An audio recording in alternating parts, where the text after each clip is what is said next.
به ومن والاه. نوينا التعلم والتعليم والتذكر والتذكير والنفع والانتفاع والإفادة والاستفادة والحث على التمسك بكتاب الله وسنة رسول الله والدعاء إلى الهدى والدلالة على الخير ابتغاء وجه الله ومرضاته وثوابه وقربه سبحانه وتعالى. سبحانك لا علم لنا إلا ما علمتنا إنك أنت العليم الحكيم وتوب علينا إنك أنت التواب الرحيم. بربي قيامي لا بنفسي ولا السوى فشكري له سبحانه وثنائي. السلام عليكم ورحمة الله وبركاته. Alhamdulillah, bersyukur kita kehadirat Allah Subhanahu wa taala dengan rasa syukur yang terdalam, rasa syukur yang terbesar, rasa syukur yang akan membuat segala nikmat Allah biarkan bersama kita, dan Allah pun insya Allah akan menambah kepada kita semua nikmat-nikmat tambahan daripadanya. Amin ya rabbal alamin. Berada kita saat ini di bulan yang mulia, bulan Rabiul Awal, bulan lahirnya Nabi kita Nabi Muhammad sallallahu alaihi wasallam. Maka sudah seyogianya kita berusaha untuk menambah jumlah sholawat kita untuk Nabi Muhammad di bulan ini. Jadikan Rabiul Awal di tahun ini dan di tahun-tahun yang akan datang juga sebagai momen kita tambah kenal dengan Nabi Muhammad. Sholawat kita pun bertambah untuk beliau. Rasa cinta kita pun akan meningkat. Amin, Allahumma amin. Rasulullah sallallahu alaihi wasallam adalah manusia yang paling mulia, manusia yang paling berjasa, manusia yang tanpa beliau atau jikalau bukan karena beliau, Allah Ta'ala tidak akan menciptakan alam semesta.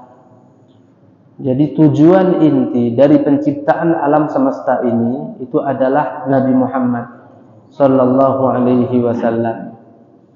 Maka malaikat yang tidak tahu ketika Allah Subhanahu wa taala ingin menciptakan Nabi Adam, wajar mereka protes. Ataj'alu fiha man yufsidu fiha wa yasfiku dima.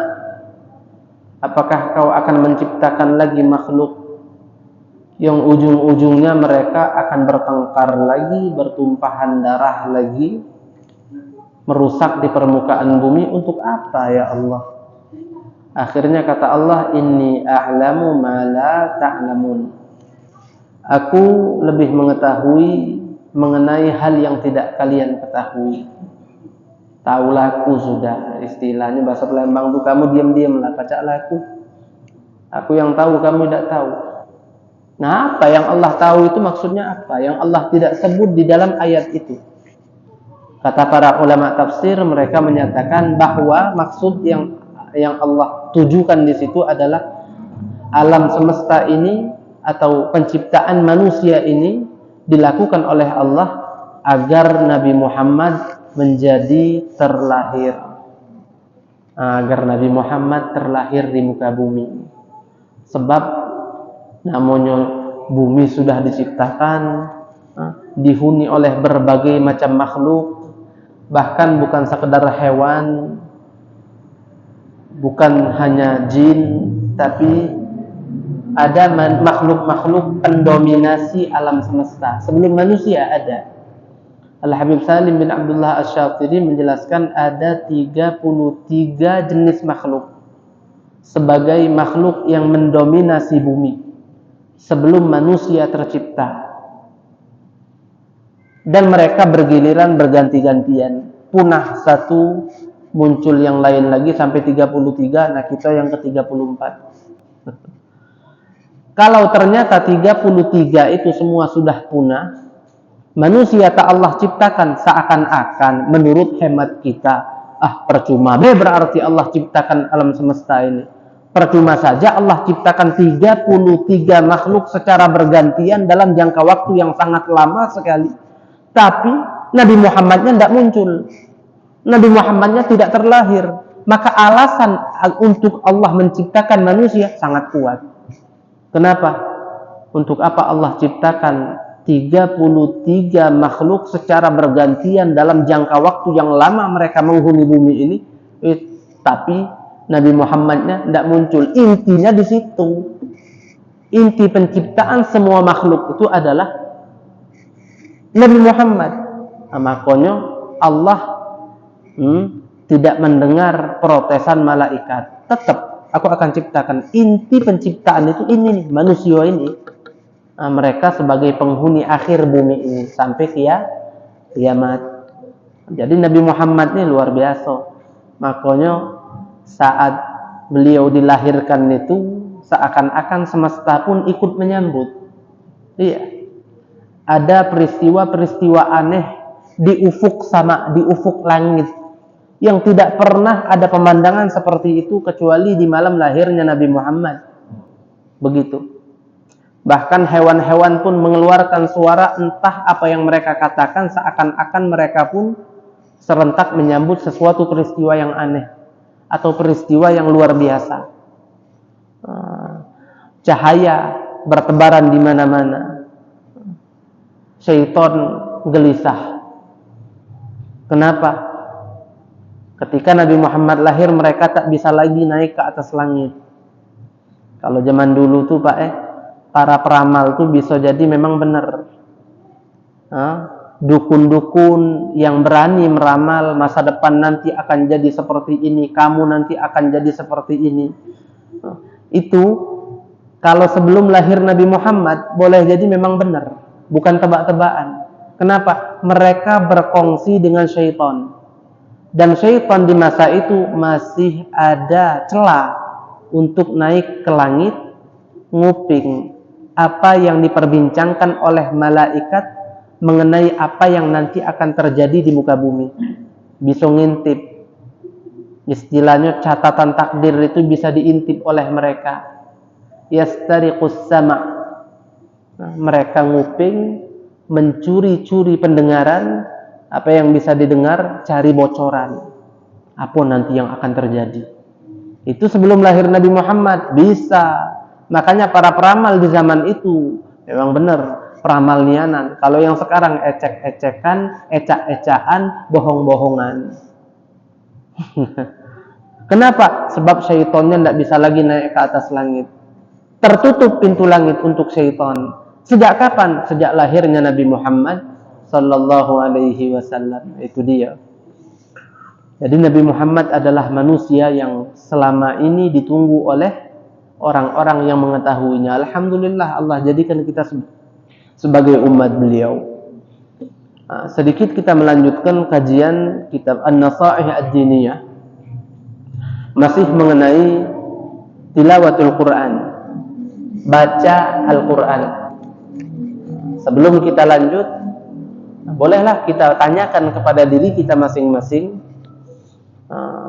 satu hari atau 2 hari ini berapa lembar Al-Quran yang sudah kita baca. Sebab ya minggu lalu kita beri masukan untuk semua yang ada, wabil khusus diri kita sendiri yang ngomongnya nyekel mic ini. Kalau bisa 1 hari itu 1 juz, jangan kurang. Sampai 1 bulan 30 juz. Anak istri kita kumpulkan, ajak baca doa khatam Al-Quran bareng-bareng di rumah. Ini 1 minggu sudah berlalu. Kira-kira hari pertamanya yaitu Minggu berapa yang kita baca, terus Senin berapa yang kita baca, sampai sekarang sudah sampai di hari Sabtu. Nah hari ini sudah berapa ayat yang kita baca? Sampai belum 1 juz atau baru setengah juz, atau mungkin sudah 8 lembar, tinggal sholat isya 2 lembar lagi, Kalau mau dibagi kan 10 halaman atau 10 lembar, dibagi pada tiap-tiap sholat 5 waktu, maghrib 2 lembar, isya 2 lembar terakhirnya. Amin ya rabbal alamin. Adabut tilawah. Kemarin di ujung majelis kita, ujung kajian kita mendapatkan sebuah resep hebat dari Sayyidina Ali bin Abi Thalib radhiyallahu taala anhu. Mengenai apa? Mengenai amalan membaca Al-Quran dengan cara tertentu. Jikalau kita lakukan tilawatul Quran dengan cara tersebut, maka pahala yang akan kita dapat per huruf bukan hanya 10 pahala saja, melainkan jadi 100 pahala. Satu huruf 100 pahala, bukan 10 lagi. Kapan itu bacanya? Membaca Al-Qur'annya di dalam sholat. Apalagi kalau sholatnya itu sholat tahajud di malam hari, akhirul lail, sebelum fajar. Inna Qur'anal fajri kana mashhuda. Disaksikan betul bacaan Al-Qur'annya kita di waktu itu, apalagi di dalam sholat tahajud.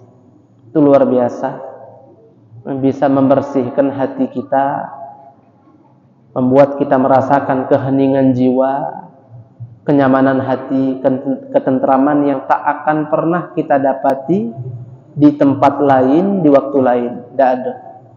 Man arada as-safa ar-rabbani fa'alaihi bil qiyam fi jawfil lail.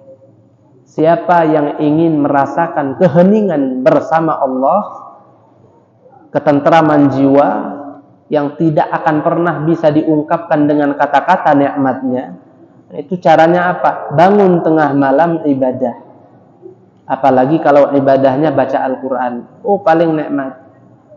Hening, rasanya tentrem, kayak penat-penat siang hari itu rontok galau. Orang yang bisa lakukan itu setiap malam, maka pada setiap hari dia akan punya semangat baru. Beban-beban hidupnya hilang. Mungkin di hari itu nanti ada lagi orang yang bikin suntuk, ada lagi masalah yang bikin kita keruh suasana hatinya. Tapi nanti malam tas lagi, jumpa lagi sama Allah, duaan lagi, baca Quran lagi, tahajud lagi, sujud panjang lagi, berdoa lagi. Itu luar biasa. Bersih lagi hati kita, jernih lagi pikiran kita, tentram lagi jiwa kita, ringan lagi jalani hidup. Jadi itu yang namanya yoga saja ya udah ada apa-apanya. Kalau orang non muslim kan yoga, dia ngilangkan pening, betapa yoga. Tarik nafas, tahan, hembuskan. Tarik nafas, tahan, hembuskan. Pejamkan mata, hirup nafas lagi, tahan, hembuskan. Itu yoga kayak itu. Dari aturan nafas memang bikin bisa jiwa kita sedikit lega. Tapi itu jauh kalau mau dibandingkan dengan sholat. Kalau sholat itu nyes, tidak bisa diungkapkan dengan kata-kata, karena ketika itu kita dapat rahmat. Terlebih lagi ketika sholatnya baca Al-Quran. Masya Allah. Bapak-bapak yang dimuliakan oleh Allah Subhanahu wa ta'ala. Jadi kalau kita baca Al-Quran ketika kita sedang lakukan sholat, pahalanya bukan 1 huruf 10 pahala, tapi 1 huruf pahalanya 110 kali lipat lebih hebat. Nah, boleh kita terapkan itu. Kita saran juga kemarin, kalau bisa ya habis isya itu kita sholat sunnah ba'diyah, atau mungkin juga setelahnya kita susulkan lagi kan dengan witir biasanya. Nah, itu bacalah ketika itu sebuah surah Al-Quran yang Nabi anjurkan untuk kita baca di malam hari. Apa surah Tabarok? Rutin kan, Be? Sampai apalagi kalau sudah hafalan. Habis isya sholat sunnah 2 rakaat, yaitu ba'diyah isya, baca Tabarok. Rakaat pertama separuh, rakaat kedua separuh, setiap malam rutin kan. Itu tabarok itu berapa ratus huruf itu di dalamnya. Nah, kalau ratusan huruf tersebut per hurufnya kita dapat 100 pahala, setiap malam berapa kita dapat pahala. Belum lagi fadilah baca tabarok itu bisa membuat kita terhindar dari azab kubur. Adabut tilawah. Terus Al-Imam Al-Haddad radhiyallahu taala anhu setelahnya ingin menjelaskan kepada kita mengenai etika ketika membaca Al-Quran. Nah, ini tata krama saat ngaji. Memang kita ngaji Quran ini boleh jadi sendiri, boleh jadi sendiri, tidak sama orang. Bukan artinya ketika kita seorang diri kita tidak perlu menerapkan etika. Itulah perbedaannya akhlak dan adab. Kalau akhlak itu etika kita kepada orang lain. Akhlak dan adab bedanya apa? Kalau akhlak itu adalah cara kita bergaul dan beretika kepada orang lain. Ketemu, senyum, salami. Tapi yang bukan mahram tidak boleh. Nah, habis disalami tanya apa kabar kamu?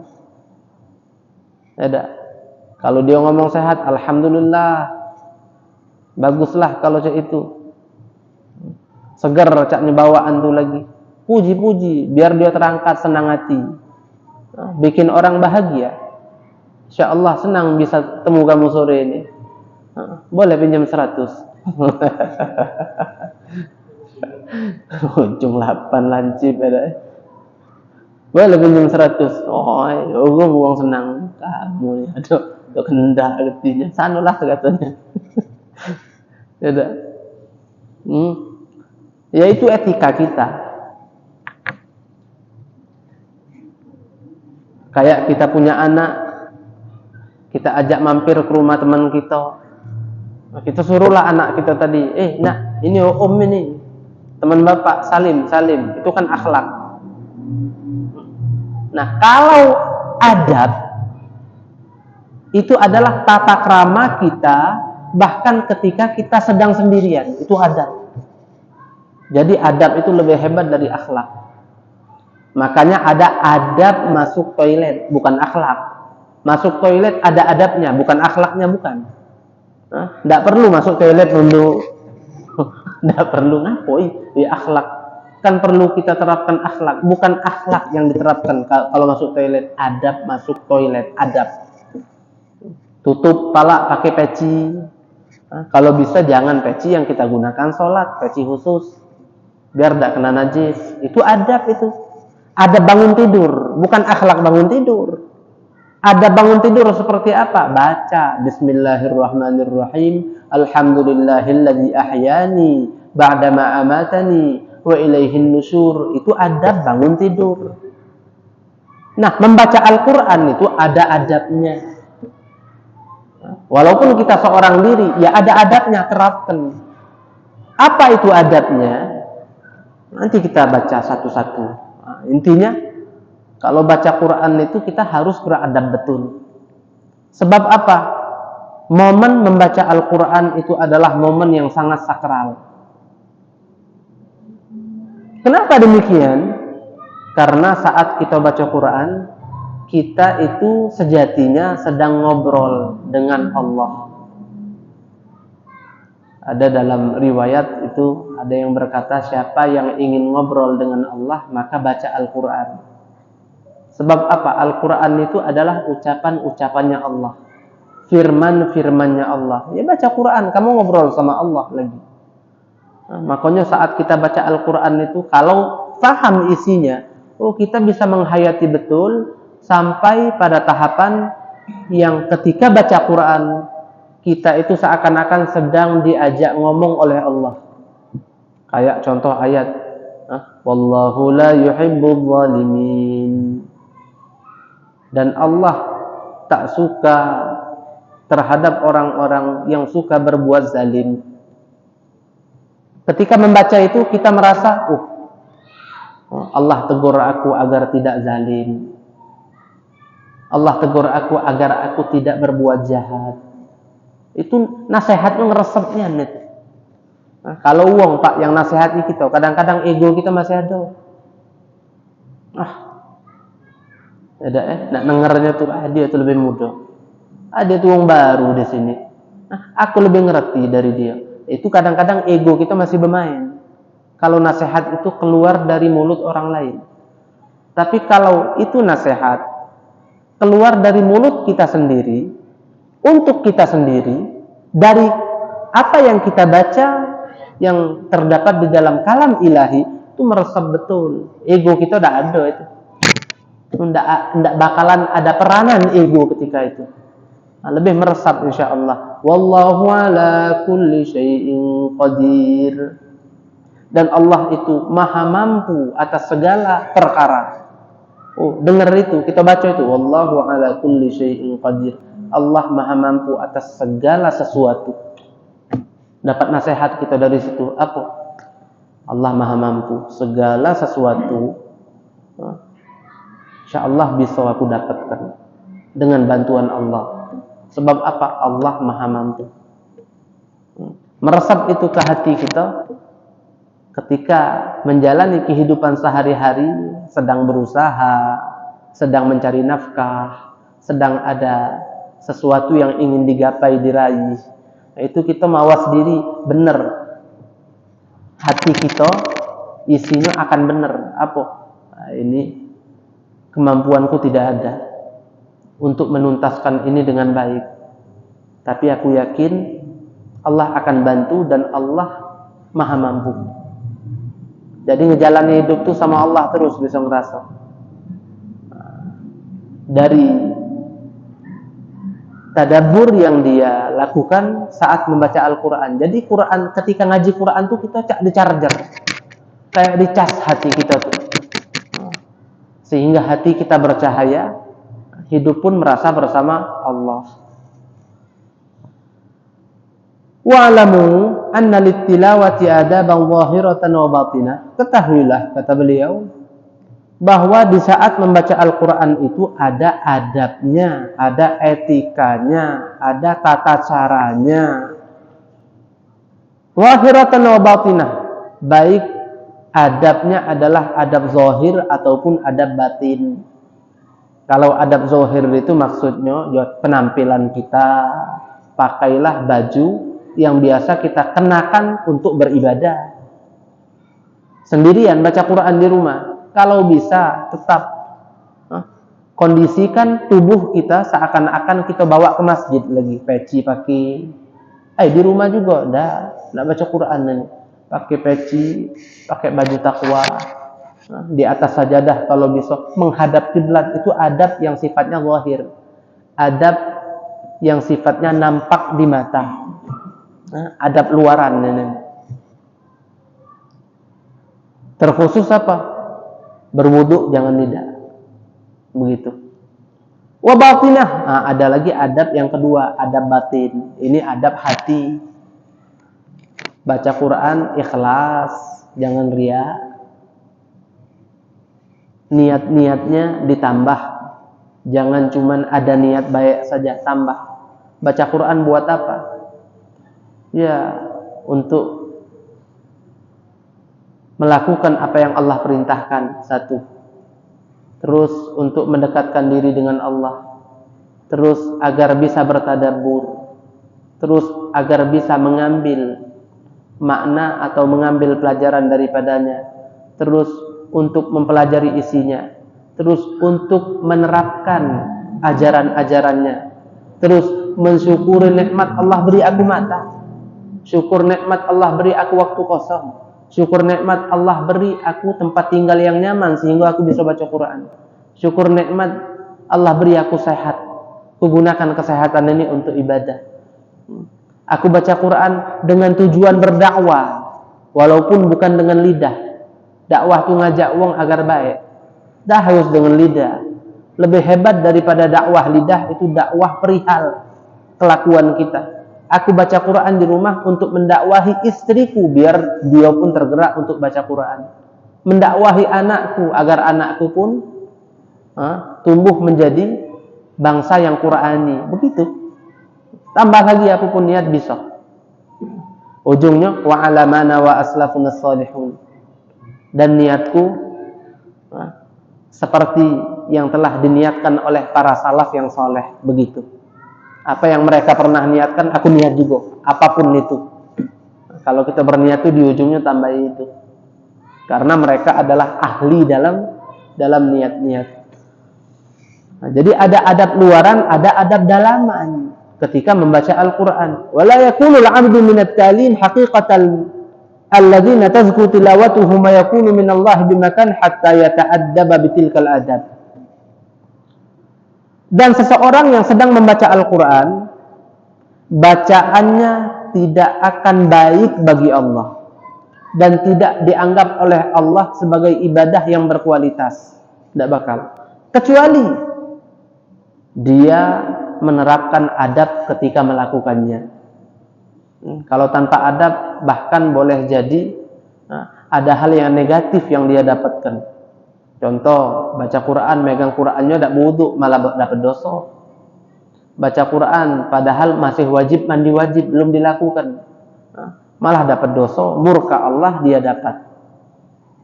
Baca Al-Quran, sambil selonjoran kakinya. Wah, tidak beretika itu. Itu meremehkan itu. Tidak ada apa? Kalau dalam bahasa Arabnya, dzauq. Tidak ada perasaan. Jadi firman Allah itu seakan-akan tidak agung baginya, tidak sakral, tidak dianggapnya hebat. Jadi kalau kita lakukan itu dengan adab, baru Allah akan menghargai betul apa yang kita lakukan. Kata Al-Imam Al-Haddad, wa kullu man qassara fiha wa lam yatahaqqaq biha lam takmul tilawatuhu. Dan orang yang baca Quran tapi adabnya tidak diterapkan dengan baik, maka tilawatul Qurannya tidak akan sempurna. Walaupun pahala masih dapat. Ya. Orang baca Quran selonjoran dapat pahala enggak? Dapat. Tapi pahala dasarnya saja, pahala intinya apa? Per huruf 10. Nah, kalau baca Qurannya sambil terapkan etika dan adab tilawatul Qurannya, dia bukan hanya akan mendapatkan pahala baca Qurannya saja, bukan. Tapi dia akan mendapatkan pahala menghargai Al-Quran. Dia akan mendapatkan pahala pengagungan yang dia lakukan kepada Allah. Nah, itu juga ada nilai plusnya bagi Allah. Walahu fadlun ala qadri. Famin ahamil adab wa akadiha. Dan adab yang paling penting ketika baca Al-Quran itu adalah ayyakuna tali fi tilawatihi mukhlisan lillahi ta'ala. Ini paling penting ini. Yaitu sehendaknya ketika dia baca Al-Qurannya, hatinya ikhlas, tulus. Bukan karena ingin mengharap apa-apa. Nah, ini adab beribadah itu semua ibadah, ini pokoknya ini. Ini pokok. Wa'budillaha mukhlisan lahuddin. Allah sendiri langsung kaitkan ibadah dengan keikhlasan. Sembahlah Allah dengan penuh keikhlasan. Itu kata Allah. Wa'budillaha mukhlisan. Sembahlah Allah dalam keadaan hati yang penuh ketulusan. Tulus. Polos baik kita nih kalau di hadapan Allah tuh. Polos baik cak wong lugu. Sebab memang kita di hadapan Allah jelas-jelasan lugu. Tak punya kemampuan. Tak punya kepandaian. Tak punya apa-apa kita di hadapan Allah tuh. Jadi kalau ngadap Allah lugu ya sudah, cak wong polos. Jangan sampai ibadah yang kita lakukan ada tujuan lain selain Allah. Itu tidak ikhlas, itu Allah murka bisa. Jadi yang mestinya ibadah itu untuk agungkan Allah, jadi ada selain Allah yang masuk ke situ, menduakan Allah seakan-akan. Makanya Nabi bilang asyirkul khafi. Orang yang tidak ikhlas berarti dia telah berbuat kemusyrikan yang samar. Tidak kelihatan dia itu sedang melakukan kesyirikan. Jadi ikhlasnya harus waktu ya. Insyaallah Allah berikan kepada kita kelapangan dada. kenyamanan hati, keluasan rezeki, kesehatan fisik. Dan Allah Subhanahu wa taala kabulkan segala macam hajat-hajat yang kita miliki, baik hajat di dunia dan juga hajat di akhirat. Allah ampuni kita dan Allah terima amal-amal ibadah kita. Amin Allahumma amin. Mungkin hanya ini yang bisa Al-Faqih sampaikan. Insyaallah nanti akan kita lanjutkan lagi pada perjumpaan yang akan datang. Kalau ada salah-salah kata maafkan kepada Allah, saya mohon ampun. Hadza ma naqulu lakum wa lakum minkum. Kita tutup dengan doa bersama. A'udzu billahi minasy syaithanir rajim. Bismillahirrahmanirrahim. Alhamdulillahi rabbil alamin. Allahumma salli wa sallim ala sayyidina Muhammad wa ala ali sayyidina Muhammad. Allahumma ij'al jam'ana hadha jam'an marhuma wa tafarruqana min ba'dihi tafarruqan ma'suma wa la taj'al fina wa la ma'ana wa la hawalaina shaqiyyan wa la matrudan wa la mahruma. ربنا اغفر لنا ولوالدينا ولمشايخنا ولأساتذتنا وارحمهم كما ربونا صغارا ربنا آتنا في الدنيا حسنة وفي الآخرة حسنة وقنا عذاب النار وصلى الله على سيدنا محمد وعلى آله وصحبه وسلم والحمد لله رب العالمين. السلام عليكم warahmatullahi wabarakatuh.